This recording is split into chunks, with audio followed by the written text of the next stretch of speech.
পাঠ্য বই ছাত্রছাত্রীদের হাতে পৌঁছায় নাই, কবে পৌঁছাবে এটা আমগের উপদেষ্টা জানে না। শোনেন কি কয়। কোনো বছরেই মার্চের আগ পর্যন্ত সব বই দেওয়া হয়নি, কবে নাগাদ সবাই সব বই পাবে এটা আমি জানি না। আপনি ওনারা জিগান আপনি ডায়াপার পাল্টাইছেন কিনা, দেখবেন এটাও উনি জানেন না। আবার আমার দেশে একটা প্রতিবেদন দেখলাম, সেখানে দাবি করা হয়েছে যুবলীগ নেতার ষড়যন্ত্রে পাঠ্য বই পাওয়া বিলম্বিত হইতেছে। নির্ধারিত সময়ের মধ্যে শিক্ষার্থীদের হাতে যেন এনসিটিবি বই তুলে দিতে না পারে সে লক্ষ্যে কলকাঠি নাড়তে শুরু থেকে সক্রিয় হয়ে ওঠে একটি চক্র, যারা অযথা সময় ক্ষেপণ করে লক্ষ্য হাসিল করতে চায়। তাদের মূল লক্ষ্য ছিল অন্তর্বর্তী সরকারকে বিব্রত করা। বিভিন্ন গোয়েন্দা সংস্থা ও এনসিটিবির কর্মকর্তাদের সঙ্গে কথা বলে এর সত্যতা মিলেছে। মুদ্রণ শিল্প সমিতির সাবেক সভাপতি এবং যুবলীগ নেতা জহুরুল ইসলাম পাঠ্যপুস্তক নিয়ে সরকারকে বিব্রত করতে প্রথম থেকেই সক্রিয় হয়ে ওঠেন। এরই অংশ হিসেবে সরকারের বিনামূল্যের পাঠ্য বই মুদ্রণের জন্য 25 মার্চ পর্যন্ত সময় চেয়ে শিক্ষা উপদেষ্টা বরাবর চিঠি পাঠিয়েছিলেন মুদ্রণ শিল্প সমিতির সিনিয়র ভাইস চেয়ারম্যান জুনাইদুল্লাহ আল মাহফুজ। এ নিয়ে ব্যাপক আলোচনার পর তড়িঘড়ি করে সংবাদ সম্মেলন ডেকে ক্ষমা চান মাহফুজ এবং সমিতির প্যাডে চিঠিটি যাওয়ায় নিজের দায় স্বীকার করে ক্ষমা চেয়েছেন সমিতির সভাপতি রাব্বানী জাব্বারও। রাব্বানী সাবেক ডাক ও টেলিযোগাযোগ মন্ত্রী মোস্তফা জব্বারের আপন ভাই। আওয়ামী লীগের মন্ত্রী স্টিভ জব্বারের ভাইরে দেওয়া হয়েছে বই ছাপানোর দায়িত্ব, রাব্বানী জব্বার। তো এই হবে না।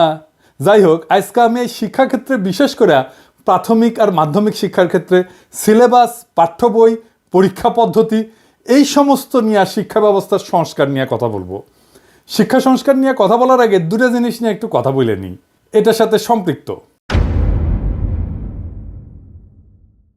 ছাত্ররা বই পায় নাই। এই যে মাসুদ কামাল কইতেছে হাসিনার আমলে কখনোই বই পাইতে দেরি হয় নাই। শোনেন কি কইতেছে, তার মুখেই শোনেন। এত বছর ধরে মানুষ স্বৈরাচার মৈরাচার সব বলছি, গালাগালি সব করছি, একটা কিন্তু পোলাপন বই পাইছে না, উনি দিতে পারবেন না। সে কি ঠিক বলিছে? দেখেন, এটা 2023-এর খবর, বই ঠিক সময় মতো পাইছে। আবার দেখেন, এটা 2022-এর খবর, তার আগের বছর ঠিক সময় মতো বই পাইছে। 2023-এর আর একটা খবর দেখায় যে দেখেন ঠিক সময় মতো বই পাইছে। তাহলে মাসুদ কামাল কেন বলে যে হাসিনার আমলেও বই পাইছে 1 তারিখে? মাসুদ কামাল হাসিনার লেসপেন্সারি করিচ্ছে, ফ্যাসিবাদের লেসপেন্সারি করিচ্ছে, এটা টের পাচ্ছি। কারণ মাসুদ কামাল মনে করিচ্ছে আওয়ামী লীগ যদি আবার ক্ষমতা এসে যায় তাহলে একটা দাও মারা লাগবে। যাই হোক, এটার বাইরে একটা কারণ আছে। কারণ এটা হচ্ছে বাংলাদেশ। কেউ যদি প্রমিনেন্স পায়, নিজেরা ঈশ্বর ভাবতে থাকে, সে নিজেই রেফারেন্স উৎপাদন করে, নিজে চেক করবে তার টাইম কই। তাহলে এই যে মিছা কথাটা সে কইল, তার কি হবে? মাসুদ কামাল সিনিয়র সাংবাদিক। যাই হোক, আমি তার উপরে এখনই চড়াও হব না, তার আমি বেনিফিট অফ ডাউট দিতে চাই। স্লিপ অফ টাঙও তো হইতে পারে, ভুল হইতে পারে। কিন্তু মাসুদ কামাল এর পরে যদি ভুলভাল মিছা কথা কইছেন তাইলে গেলে বুঝেছেন একেবারে কচ্ছপের কামড় দিয়ে ধর্ম কলে। এবার আসেন, বইয়ের সিলেবাস পাল্টাইছে সরকার, জুলাই আগস্টের বিপ্লবের ঘটনা ঢুকাইছে। কি ঘটনা করিছে সেটা এনা দেখি, আসেন। দেখেন, হাসিনার নাম নেয়নি, পরে মনে হয় পুলিশের দায় শুধু। আওয়ামী লীগ নাই, ছাত্রলীগ নাই, গণঅভ্যুত্থানের বিরুদ্ধে মেইন কালপ্রিটের নাম নাই। এরা বাচ্চাদের কি শিক্ষা দিতে চায়? যদি বইয়ে হাসিনার নামই লেখা না হয়, আওয়ামী লীগের নামই লেখা না হয়, ফ্যাসিবাদের নামই লেখা না হয়, তাহলে গণঅভ্যুত্থানটা হইল কার বিরুদ্ধে? জনগণ তো হাসিনার বিরুদ্ধে দাঁড়াইছে। পুলিশ তো প্রতিরোধ করতে গিয়ে নিপীড়ন করছে হাসিনার অর্ডার নিয়ে। এই নৃশংস প্রতিরোধের দায় কেবল পুলিশকে দিচ্ছে কেন? হাসিনার নাম কেন নিচ্ছে না? বাচ্চাদের জানা উচিত না হাসিনা জোর করে ক্ষমতায় থাকা এবং তার অপশাসনের বিরুদ্ধে আমরা ফাইট করছি। আমাদেরকে এখনো কারা হাসিনার রাজ্যে রাখতে চাচ্ছে, যে রাজ্যে হাসিনাকে কালপ্রিট বলা যাবে না? তো কে লিখেছে? রাখাল রাহা। ওর আসল নাম সাজ্জাদুল হক। এই এত ইসলামোফোব যে নিজের মুসলমান নামটা পাল্টা এটা হিন্দু নাম নিছে, প্রগতিশীল হয়েছে। যে বইটা দেখালাম এটা 5ম শ্রেণীর বাংলা বই। এখানে যে খুনি ফ্যাসিস্ট হাসিনার নাম লেখা হয়নি তা না। 9ম 10ম শ্রেণীর বাংলা বইয়ে জুলাই আন্দোলনের ইতিহাস কেন্দ্রিক একটা গদ্য যুক্ত করা হয়েছে, এটাতেও খুনি হাসিনার নাম লেখা হয়নি, আওয়ামী লীগের নাম নেওয়া হয়নি, ছাত্রলীগের নাম নেওয়া হয়নি। নাম না নিয়ে এরা ইতিহাস লিখেছে। কি লিখেছে দেখেন, মূলোৎপাটন করবে শাসন ক্ষমতা আঁকড়ে থাকা ফ্যাসিবাদী এক শাসককে, নিপীড়ক সরকারও প্রস্তুত, তার আছে দলীয় বাহিনী। দেখেন, হাসিনার নাম নেয়নি, দলীয় বাহিনী ইউজ করছে হত্যাযজ্ঞ চালাইতে। কিন্তু এই দলীয় বাহিনী আওয়ামী লীগ ছাত্রলীগের নাম লিখতে এদের জাত যায়, লজ্জা লাগে। এরা ইতিহাস লিখতেছে, কিন্তু আমরা কার বিরুদ্ধে যুদ্ধ করছি তার নাম লিখতেছে না। কারা শহীদদের খুন করছে, গুলি করছে, পঙ্গু বানাইছে, অন্ধ বানাইছে, তাদের পরিচয় বলতেছে না। এটা কেমন ইতিহাস? আবার দেখেন লিখছে, কিন্তু প্রতিরোধ করেছিল সরকারি দলের দুর্বৃত্ত বাহিনী, তাদের পাশে ছিল রাষ্ট্রীয় বাহিনীগুলোর ক্ষুদ্র একটা বিপদগামী অংশ। মানে বুঝিছেন, সরকারি দলের দুর্বৃত্ত বাহিনী বলতে পারতেছে, যেন এই বাহিনীর নাম নাই। আপনারা দেখেন রাষ্ট্র বাহিনীর একটা ক্ষুদ্র অংশ নাকি বিপদগামী ছিল। হ্যাঁ, হাই সেলুকাস, যেখানে আস্ত একটা পুলিশ বাহিনী, আস্ত র্যাব, ডিজিএফআই, এনএসআই, ডিবি জনগণের বিরুদ্ধে দাঁড়াইছে, সেখানে ক্ষুদ্র একটা বিপদগামী অংশ নাকি দাঁড়াইছে। কি কারে ইতিহাসের বিকৃতি বলেন? এই ইতিহাস ঘটার 4-5 মাস না যাইতেই এই ইতিহাস বিকৃতি, তাও গণ অভ্যুত্থানের সরকার ক্ষমতায় থাকা অবস্থায়। পরে কি হবে তাইলে ভাবেন। এই বই রাখালরা ঢুকে দেবেন, হারামজাদা বুদ্ধিজীবী চাইছে। এবার বুঝেছেন তো কেন আমি বানবু সুশীলগের আর বামদের গেলাই। সিলেবাস নিয়ে হাসিনার আমলে কত কাণ্ড হইতো আপনাদের মনে আছে না? আমি একটার পর একটা এপিসোড করেছি, যে দেখেন কতগুলো এপিসোড করেছি অসঙ্গতিগুলো দেখা দেওয়ার জন্য। সিলেবাস নিয়ে সিরিয়াস কাজ হাতে গোনা বাংলাদেশে কয়েকজন করছে, তার মধ্যে আমি একজন। একবার ঘুণাক্ষরও আমারে কইল না, ভাই আপনার মতামতগুলো কি বলেন, বইগুলো দেখে একটু মতামতগুলো দেন, বলে না। আমি যে খুব জ্ঞানী লোক তা না, কিন্তু আমাকে দেখতে দিলে তো ক্ষতি নাই, তাই না? আমার রিকমেন্ডেশন নিয়েন না দরকার হইলে, একটা মতামত তো ফ্রি পাইতেন, তাই না? এই রাখালরা যে কাজটা করিচ্ছে, টাকা নিচ্ছে, গাড়িতে ঘুরিচ্ছে, গাড়ি পাইছে একটা ফ্রি, অফিস পাইছে, স্টাফ পাইছে, আমরা তো টাকাও দিতে হতো না। তো সাজেশন নেন না কেন? কারণ হইতেছে রাখালরা শুধু হিন্দু নামই নেয়নি, তার সাথে হিন্দু ধর্মের বর্ণ প্রথাও নিছে।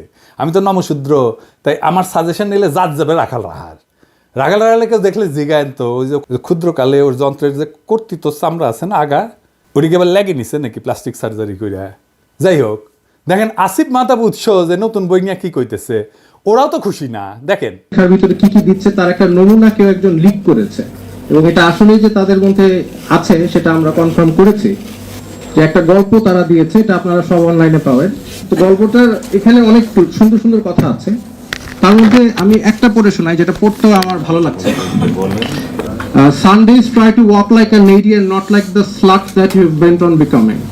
এটার মানে হচ্ছে এইভাবে, মানে রবিবারে ভালোভাবে হেঁটে যাবে, যাতে করে তুমি যেই খানকি না সেটা হতে চাও, তুমি সেটা না হতে পারো। এবং এই গল্পে এই ওয়ার্ডগুলি, মা মেয়েকে খানকি ডাকছে, এটা মানে বারবার আসছে। আমি জানি না এই গল্পটা আমাদের সাহিত্য বা ইংলিশের ক্লাস 9-এর বইয়ে থাকা কতটা প্রয়োজন। তার মানে সিলেবাস নিয়ে ঝামেলা মিটাতে পারে নাই। এবার আসেন আমি সলিউশন নিয়ে কথা বলি। এখন যেভাবে বই ছাপা হয় সেটা বন্ধ করতে হবে, তাইলে পরিবেশের ক্ষতি কিছুটা কমবে। গাছ কাটতে হবে না এই কাগজ তৈরি করার জন্য, কোনো ছাপা বই থাকবে না। ছাত্রছাত্রীরা ট্যাব পাবে, ট্যাব 1 বছর বইয়ের জন্য প্রত্যেক ছাত্রের পিছনে খরচা হয় প্রায় 500 টাকার মতো।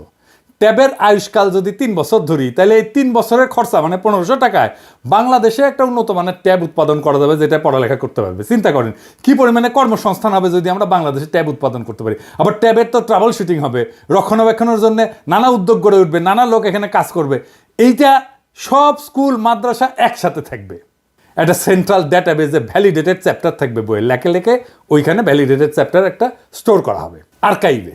ওই আর্কাইভে চ্যাপ্টারগুলো থাকবে, বইগুলো লিখবে স্কুল আর মাদ্রাসার শিক্ষকেরা, ভ্যালিডেট করবে একটা বোর্ড। সংশ্লিষ্ট স্কুল বা মাদ্রাসার নিজের বই বা নিজের মডিউল সেন্ট্রাল ডেটাবেস থেকে, ওই আর্কাইভ থেকে চ্যাপ্টার দিয়ে নিজেরাই তৈরি করে নেবে ইলেকট্রনিক্যালি, বলবে এই আমার বই এই চ্যাপ্টারগুলো থাকবে, ব্যাস বই তৈরি হয়ে গেল। ওটা ডাউনলোড করে নেবে ছাত্ররা। এটা সুবিধা হচ্ছে স্থানীয় ভিত্তিতে নিজস্ব সিলেবাস তৈরি হবে। ধরেন আমি একটা এক্সাম্পল দিই, ময়মনসিংহ, রাজশাহী, চাঁপাইনবাবগঞ্জ, পাবনা, বগুড়া, কুড়িগ্রাম, গাইবান্ধা, এই সমস্ত অঞ্চলে একটা বিশেষ রোগ হয়, জানেন, খুব খতরনাক রোগ হয়। এটার নাম হইতেছে কালাজ্বর। এইখানে কালাজ্বরের কিভাবে প্রতিরোধ করা যায়, কালাজ্বরের রুগীকে কিভাবে আইডেন্টিফাই করা যায়, সেই বিষয়গুলো যদি ওই অঞ্চলের বইগুলোতে থাকে, তাইলে চিন্তা করেন ওই অঞ্চলের ছেলে মেয়েগুলো যায় না উঠবে কিভাবে এই রোগটাকে সামলানো যায়।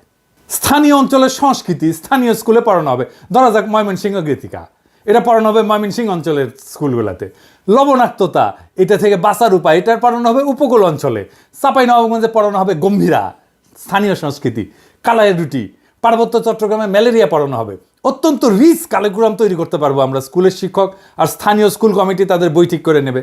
বইয়ের সাথে সাথে কয়েক হাজার প্রশ্নও তৈরি করা থাকবে। এই প্রশ্ন করার জন্য কোনো ঝামেলার দরকার নাই। চ্যাটজিপিটিতে বইটা আপলোড করে দিয়ে বললেই হবে এই বই থেকে 2000 প্রশ্ন তৈরি করে দাও, উত্তরও তৈরি করে দাও, তাইলে তারা প্রশ্ন তৈরি করে দেবে, উত্তরও তৈরি করে দেবে। বইয়ের চ্যাপ্টারের ভ্যালিডিটি থাকবে 3 বছর। প্রত্যেক বছর এই আর্কাইভে নতুন নতুন চ্যাপ্টার তৈরি হবে, আর যুক্ত হবে। স্কুলে স্কুলে কম্পিটিশন হবে বইয়ের চ্যাপ্টার লেখার জন্য ছাত্রদের মধ্যে। ছাত্ররাই লিখবে নিজেদের বইয়ের চ্যাপ্টার। ক্লাস 9-এর ছাত্ররা তো অবশ্যই ক্লাস 8-এর ছাত্র বই লিখতে পারবে, তাই না? আমরা সেরা চ্যাপ্টারগুলো সারা দেশ থেকে বের করে নিয়ে এসে আর্কাইভে রাখবো।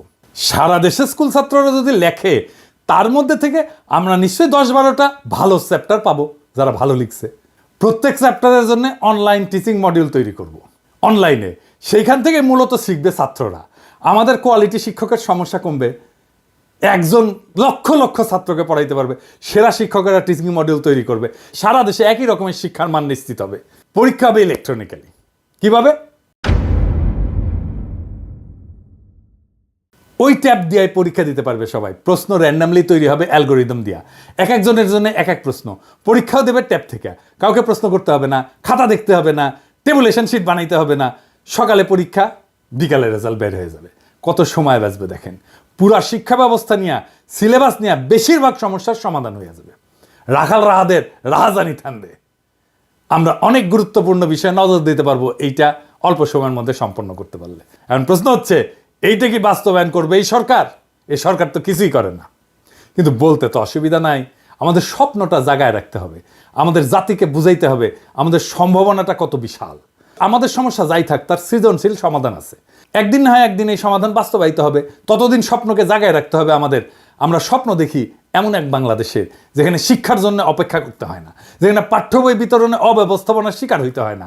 আমরা স্বপ্ন দেখি এমন একটা শিক্ষা ব্যবস্থা যা শুধু জীবিকা অর্জনের পথ দেখায় না, বরং সৃজনশীলতা, উদ্ভাবনী শক্তি এবং আত্মমর্যাদা জাগায় তোলে। আমাদের স্বপ্ন একটা বিপ্লবের, সৃজনশীল বিপ্লবের। এই বিপ্লব কোনো বন্দুকের গুলিতে না, কোনো আন্দোলনে না, কোনো প্রতিবাদের মিছিলে না। এটা হবে আমাদের চিন্তায়, আমাদের দৃষ্টিভঙ্গিতে, আমাদের কর্মের মাধ্যমে বিপ্লব। আমরা বিশ্বাস করি প্রত্যেকটা শিশু একটা সম্ভাবনার প্রদীপ।